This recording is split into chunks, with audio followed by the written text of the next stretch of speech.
আসসালামু আলাইকুম ওয়া রাহমাতুল্লাহ। প্রিয় নরসিংদীবাসী, আপনারা কেমন আছেন? আলহামদুলিল্লাহ রাব্বিল আলামিন। আসসালাতু ওয়াসসালামু আলা রাসূলিহিল কারীম ওয়া আলা আলিহি ওয়া সাহবিহি ওয়া আহলি বাইতি আজমাইন।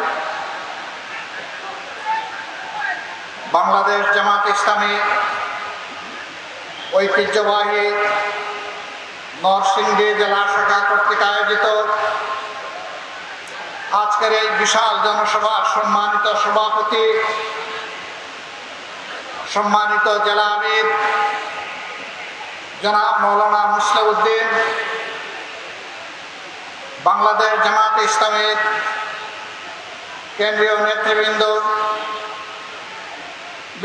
অন্যতম বিশেষ অতিথি জনাব মৌলানা রফিকুল ইসলাম খান, জনাব সাইফুল আলম খান মিলন, অন্যান্য নেতৃবৃন্দ,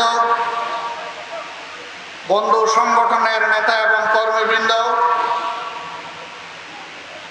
শহীদ পরিবারের গর্বিত সদস্যবৃন্দ, 24-এর গণবিপ্লবে আহত প্রিয় সহকর্মীবৃন্দ, প্রিয় নরসিংদীবাসী, সাংবাদিক বন্ধুগণ, আল্লাহ তাবারক ওয়া তাআলার শুকরিয়া আদায় করছি, যিনি আজ মুক্ত পরিবেশে আপনাদের সামনে দুটি কথা বলার জন্য দাঁড়াবার তৌফিক দান করেছেন। আলহামদুলিল্লাহ। এই পরিবেশ একান্ত আল্লাহ তাআলার দান। বাংলাদেশের মানুষ মঈন ফখরুদ্দিনের দুঃশাসনের 2 বছর, পরবর্তী শেখ হাসিনার ফ্যাসিজমের 15.5 বছর, এই 17.5 বছর ভীষণ কষ্ট এবং যাতনার মধ্যে ছিল। এই সময়ের ভিতরে অসংখ্য আল্লাহর বান্দাবান্দি খুন হয়েছেন, গুম হয়েছেন, আয়নাগরের বাসিন্দা হয়েছেন, পঙ্গু হয়েছেন, আহত হয়েছেন, মামলার আসামি হয়ে দফায় দফায় জেলে গিয়েছেন, চাকরি হারিয়েছেন, ব্যবসা হারিয়েছেন, বাড়িঘর তাদের ধ্বংস করে দেওয়া হয়েছে এবং বাংলাদেশ জামাত ইসলামের উপর আরো বাড়তি জুলুম করা হয়েছে। এক এক করে আমাদের 11 জন শীর্ষ নেতাকে জেলের ভিতরে হত্যা করা হয়েছে। বিচারের নামে তামসা করে কাউকে দেওয়া হয়েছে ফাঁসি, কাউকে ঠেলে দেওয়া হয়েছে মৃত্যুর দিকে। প্রিয় দেশবাসী, আপনারা লক্ষ্য করেছেন পুরাটা সময় জুড়ে বাংলাদেশ জামাত ইসলামী একমাত্র দল, যেই দলের কেন্দ্রীয় কার্যালয় থেকে শুরু করে দেশের সব কয়টি কার্যালয় কার্যত সিলগালা করে রাখা হয়েছিল। একমাত্র দল, যেই দলটির নিবন্ধন কেড়ে নেওয়া হয়েছে। দুঃখের বিষয়, ফ্যাসিবাদ আপাতত বিদায় নিয়েছে, নিবন্ধনটা আমরা এখনো ফিরে পাইনি।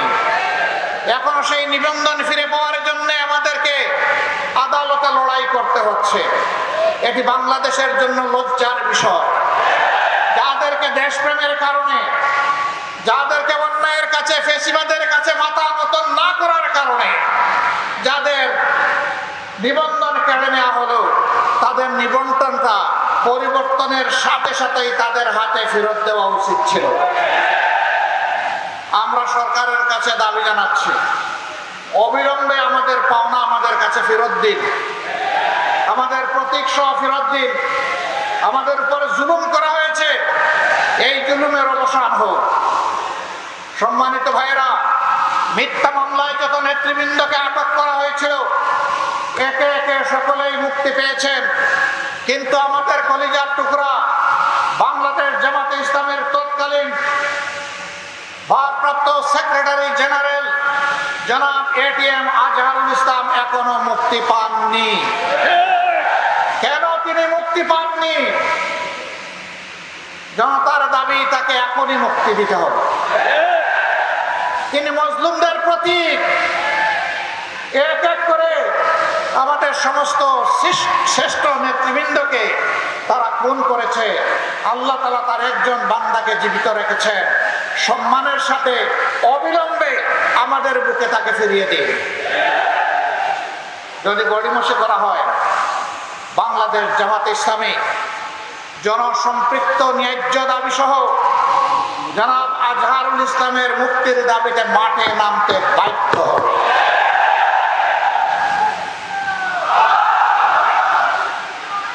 প্রিয় দেশবাসী,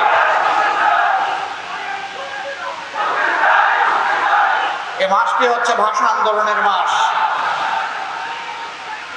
52 সালের ভাষা আন্দোলনে তরতাজা যে জীবনগুলা ঝরে গিয়েছিল, আজ আমি তাদেরকে গভীর শ্রদ্ধার সাথে স্মরণ করছি।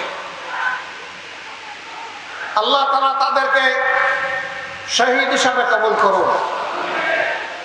কিন্তু আমরা কি দেখলাম? 52 গেল, 71 গেল, দেশ স্বাধীন হলো, কিন্তু আমরা দেখতে পাই বরকতের জীবিত মা খুপড়ি ঘরে বসবাস করেন। বর্ষার সময় উপর থেকে পানি পড়ে আর গ্রীষ্মকালে রোদ ঢোকে। এটি জাতির জন্য লজ্জা। যারা 52কে পুঁজি করে রাজনীতি করেন, তারাই তো দেশ চালিয়েছে। তাহলে বরকতের মাকে এমন করুণ ভাবে ফেলে রাখা হলো কেন? এরকম এক বরকত নয়। ঘাটে ঘাটে যাদের জন্য জীবন দেওয়া বরকতেরা, বরকতের মায়েরা, সন্তানেরা, স্ত্রীরা সত্যিকার অর্থেই আজকে সমাজে উপকৃত। আর যারা তাদের নামে রাজনীতি করেছে, এরা জনগণের সম্পদ লুটে শুধু গত 15.5 বছরে বাংলাদেশ থেকে 26 লক্ষ কোটি টাকা বিদেশে পাচার করেছে। এদেশকে তারা তাদের দেশ মনে করে না। সবগুলোর খবর নিয়ে দেখেন, রাজনীতি করে বাংলাদেশে বউ বাচ্চা পাঠিয়ে দিছে বিদেশের মাটিতে। কানাডায় তারা বেগমপাড়া গড়ে তুলেছে। আমেরিকার বিশাল বিশাল এলাকায় তারা আশ্রয় নিয়েছে। এক একজন চুরের লন্ডনের মতো সিটিতে 342টা বাড়ি থাকে এক চুরা। এইরকম চুরের খনিগুলা তৈরি হয়ে গিয়েছিল, আর বাংলাদেশের মানুষের সম্পদের খনি তারা লুট করে নিয়ে গেছে। এরাই আবার অন্যদেরকে চুর বলতো। এটা হলো চুরের মার বড় গলা। এখন মাও পালিয়েছে, চুরও পালিয়েছে। খালে বিলে, নদী নালায়, বনে জঙ্গলে। তার সাথে যারা আদালতে বসে আদালতের পবিত্রতাকে দুলিশ্বাস করেছিল, এক একজন নিরীহ মানুষ এক একজনের বিরুদ্ধে হত্যার রায় দিয়ে ওই রাতেই গিয়ে আবার টেলিভিশনের টক শোতে বসে গর্ব করে বলতো, আজকে নিজামকে, কালকে গোলাম আজমকে, পরশুদিন সাইদিকে মৃত্যুদণ্ড দিয়ে এসেছি। এদের মধ্যে কেউ কেউ বলতো, আমরা শপথবদ্ধ রাজনীতিবিদ। লজ্জা এবং ঘৃণা। বিচারকের চেয়ারে বসে যে রাজনীতিবিদ হওয়ার স্বপ্ন দেখে সে জাতির কলঙ্ক। বিচারক হতে পারে না। ও বন্ধুরা, আজকে তোমাদের রাজনীতি কোথায়? এখন যে দেখি না, মন বড় চায় তোমাদেরকে দেখতে, পাই না যে তোমাদেরকে। কোথায় গেলা রে জাতির বন্ধুরা? আসো, সাহস থাকলে সামনে আসো। সামনে এসে নিজের করুণ পরিণতি ভোগ করো। আমার বন্ধুরা বলে গেছেন, প্রত্যেকটি গণহত্যাকারীকে দেশে হোক বিদেশে হোক পাকড়াও করে ট্রাইব্যুনালের হাতে তুলে দিতে হবে। এদের বিচার জাতি দেখতে চায়। এই মাফিয়া খুনিদের গডমাদার ছিল শেখ হাসিনা। তারই আশ্রয়ে প্রশ্রয়ে, তারই নির্দেশে, তারই কুলে সমস্ত খুনিরা লালিত পালিত হয়েছে। জাতি এদের বিচার চায়। এতদিন আমরা বললে কিছু কিছু মানুষ সন্দেহ করত এগুলা রাজনৈতিক বক্তব্য কিনা। গত পরশুদিন তাদের কপালের বয়ান বিশ্ববাসীর কাছে এসেছে, তাদের আমলনামা গোটা দুনিয়ার মানুষ জানতে পেরেছে। তারা কি করেছে, কোন অপরাধটা তারা করে নাই, সব কিছু বের হয়ে আসবে ইনশাআল্লাহ। আমার সম্মানিত ভাইরা, আমরা চাই অপরাধীদের বিচার হোক, কিন্তু আমরা এটাও চাই যে তাদের প্রতি সুবিচার নিশ্চিত করা হোক। তাদের কাউকে যেন অবিচারের মাধ্যমে কোনো কিছু করা না হয়। আমাদের উপর জুলুম করা হয়েছে, জুলুমের কষ্ট আমরা বুঝি, আর কারো উপর জুলুম হোক এটা আমরা চাই না। তবে আমরা বিশ্বাস করি তাদের অপরাধের যে হিমালয় তারা তৈরি করেছে, যদি সুবিচার হয় হিমালয়ের নিচেই তারা চাপা পড়বে ইনশাআল্লাহ।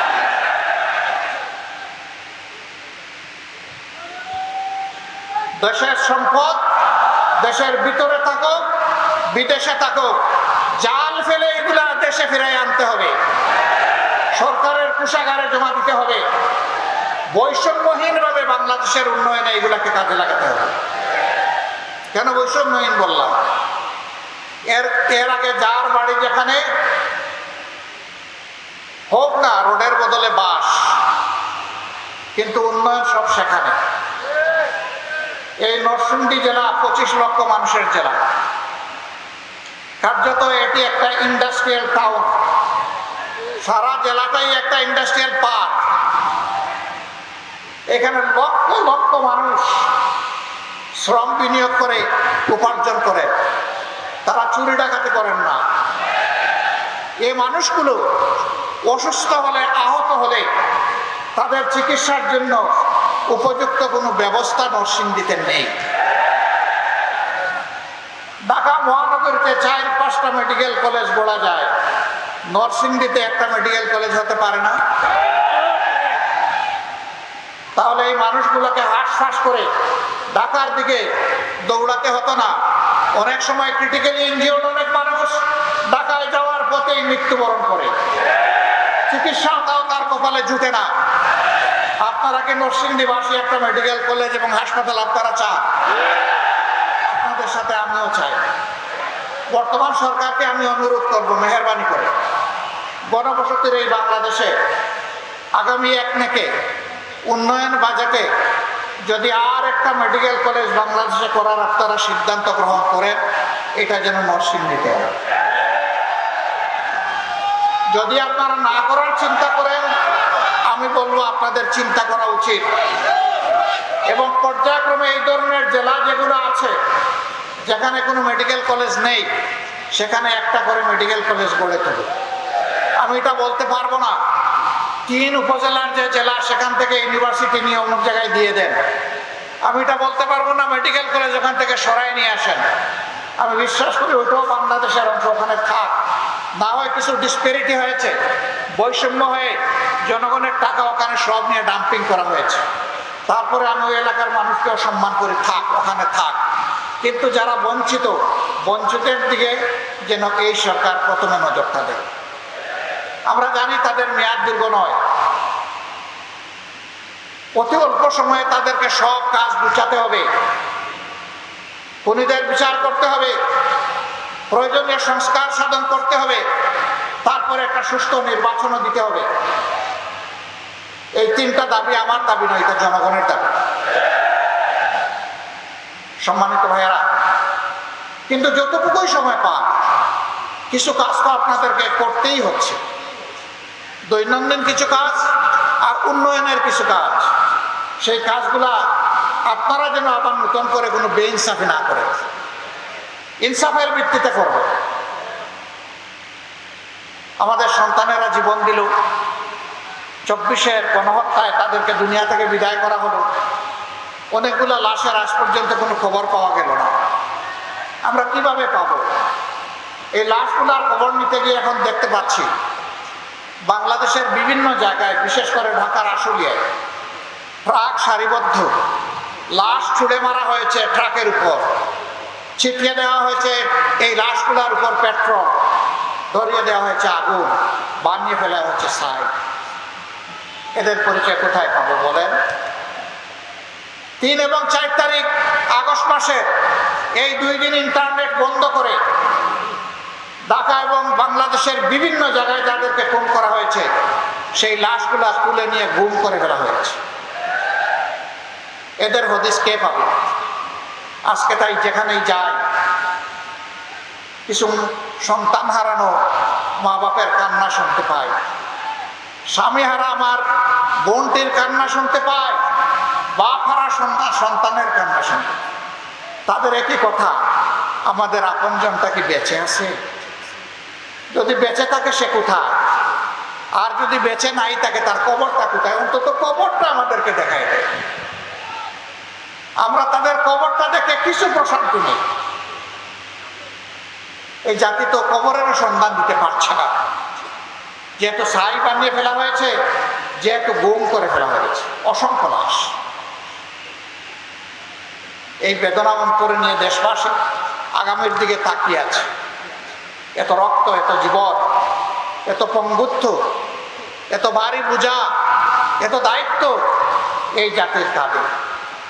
এই জাতি আশা করে এই রক্ত বাংলাদেশের বুক থেকে সমস্ত অন্যায় অপরাধ, বৈষম্য, দুর্নীতি সবকিছুকে পাক সাফ করে দেবে। 5 তারিখের পরে ঢাকার পার্শ্ববর্তী জেলা নরসিংদীতে এখন আর কেউ চাঁদাবাজি করে না।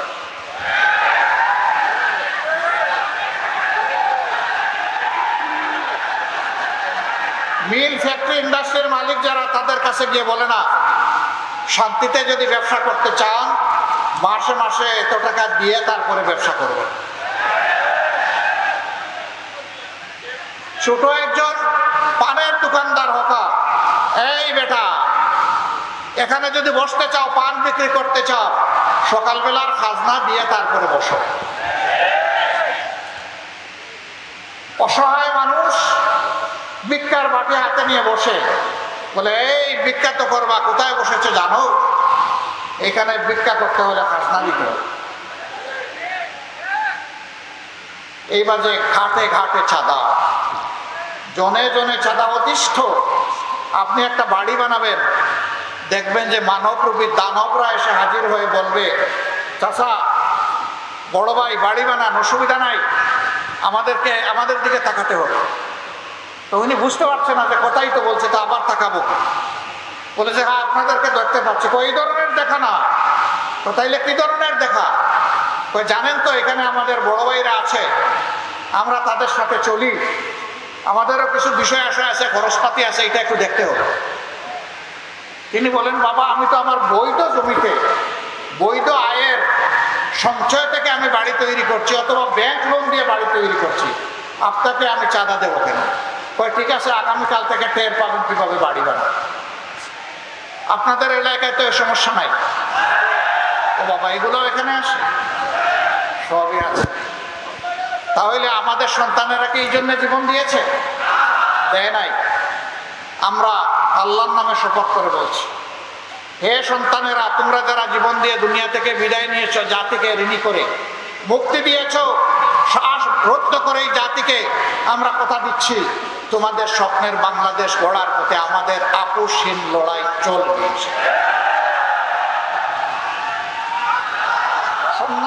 এই সমাজ থেকে চাঁদা, দুর্নীতি, দুঃশাসন যতক্ষণ পর্যন্ত বিদায় না নিবে, ততক্ষণ পর্যন্ত তোমরা যে স্লোগান দিয়েছ সেই স্লোগান আমাদেরও স্লোগান।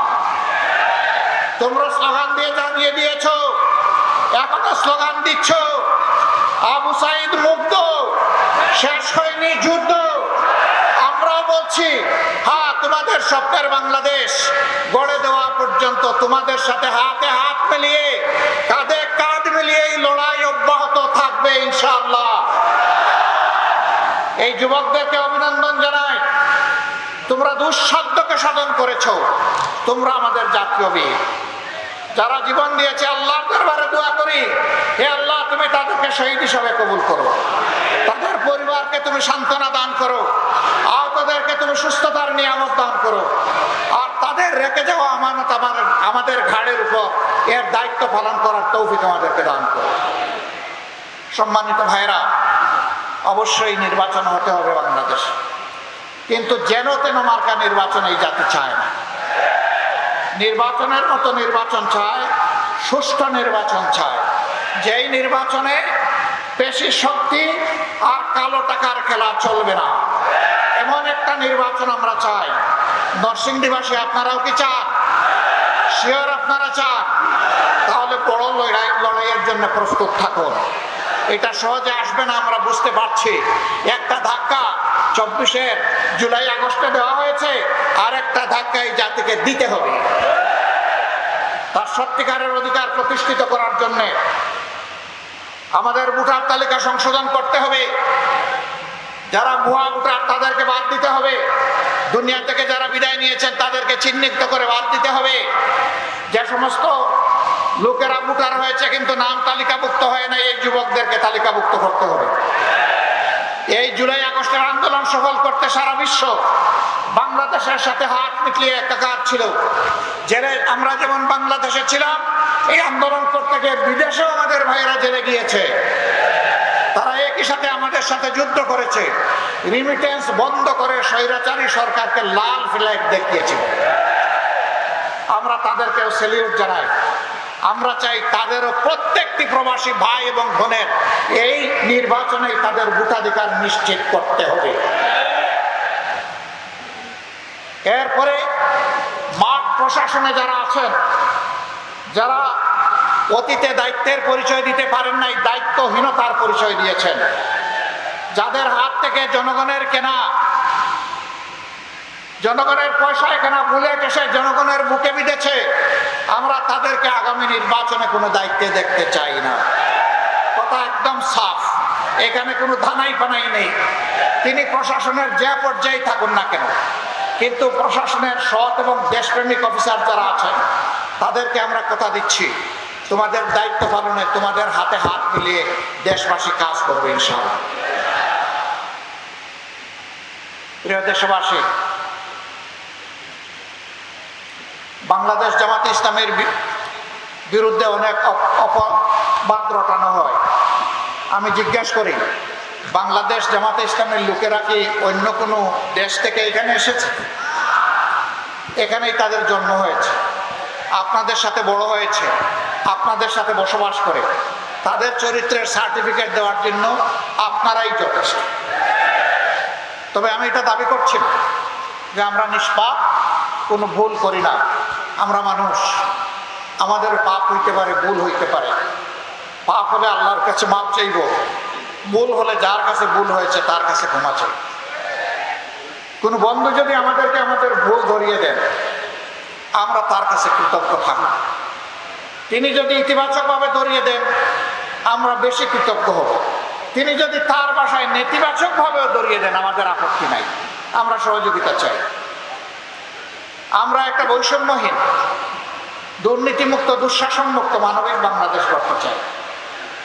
যেই বাংলাদেশে প্রত্যেকটা মানুষকে সম্মান করবে, নারী পুরুষ নির্বিশেষে, ঘরে বাইরে কর্মস্থলে সকল জায়গায় নিরাপত্তা এবং মর্যাদার সাথে তার দায়িত্ব পালন করবে। গর্বিত একজন নাগরিক হিসেবে পরিচয় দিবে। ধর্ম বর্ণ নির্বিশেষে সমস্ত মানুষ তার ধর্ম পালন করবে, কিন্তু তার ধর্মে অন্য কেউ হস্তক্ষেপ করার সাহস করবে। আমরা এমন একটা মানবিক বাংলাদেশ চাই। সেই বাংলাদেশটা গড়তে গিয়ে আপনারা সবাই প্রস্তুত? আমাদেরকে সাহায্য করতে প্রস্তুত? কারো হাত উঠলো, কারো উঠলো না, বুঝতে পারলাম না। মাশাআল্লাহ, এখন 2 হাত একসাথে। আপনাদেরকে আন্তরিক অভিনন্দন, মোবারকবাদ। আমরা সেই বাংলাদেশ গড়তে চাই যতক্ষণ পর্যন্ত আপনারা বাংলাদেশ জামাতে ইসলামীকে ন্যায়ের উপর, দেশপ্রেমের উপর আপোষহীন পাবেন, কল্যাণকর কাজে দেখবেন, জনকল্যাণকর কাজে তাদেরকে আপনাদের পাশে পাবেন এবং আগামীর বাংলাদেশ গঠনে তাদের উপর আস্থা রাখার মতো আপনারা সামনে পাবেন। ততক্ষণ পর্যন্ত আপনাদের ভালোবাসা আছে, আপনাদের দোয়া চাই, সমর্থন চাই, আপনাদেরকে পাশে চাই, আপনাদের বুকে আমাদের জন্য একটু জায়গা চাই। আপনারা বুকে এই জায়গাটা করে দিতে পারবেন? যদি সেই জায়গাটা করে দিতে পারেন, আমরা আপনাদেরকে ওয়াদা দিচ্ছি, আমাদের সকল আল্লাহর দেওয়া সকল শক্তির বিনিময়ে আমরা আপনাদের কল্পের স্বপ্নের সেই মানবিক বাংলাদেশ আপনাদেরকে উপহার দেব ইনশাআল্লাহ। আল্লাহ তাআলা নরসিংদীবাসীর উপর রহম করুন, বাংলাদেশের উপর রহম করুন, শান্তির ফয়সালা নাজিল করুন, দেশকে আগামী একটা ন্যায় এবং সত্যের ভিত্তির উপর, ইনসাফের উপর, সুশাসনের উপর, ন্যায় বিচারের উপর একটা মানবিক দেশ হিসাবে গড়ে তোলার তৌফিক আল্লাহ তাআলা আমাদের সকলকে দান করুন। সাংবাদিক বন্ধু সহ সবাইকে আমাদের ধন্যবাদ। আপনারা যারা কষ্ট করে এসেছেন তাদের প্রতি আমরা কৃতজ্ঞতা জ্ঞাপন করছি। আমরা আবারও বলছি, যুদ্ধ আমাদের শেষ হয়নি, যুদ্ধ আমাদের চলবে। মুক্তির পথে লড়াইয়ের ময়দানে আবারও দেখা হবে। আল্লাহ হাফিজ। বাংলাদেশ জিন্দাবাদ, বাংলাদেশ জামাতে ইসলামী জিন্দাবাদ। আসসালামু আলাইকুম ওয়া রাহমাতুল্লাহি ওয়া বারাকাতুহু।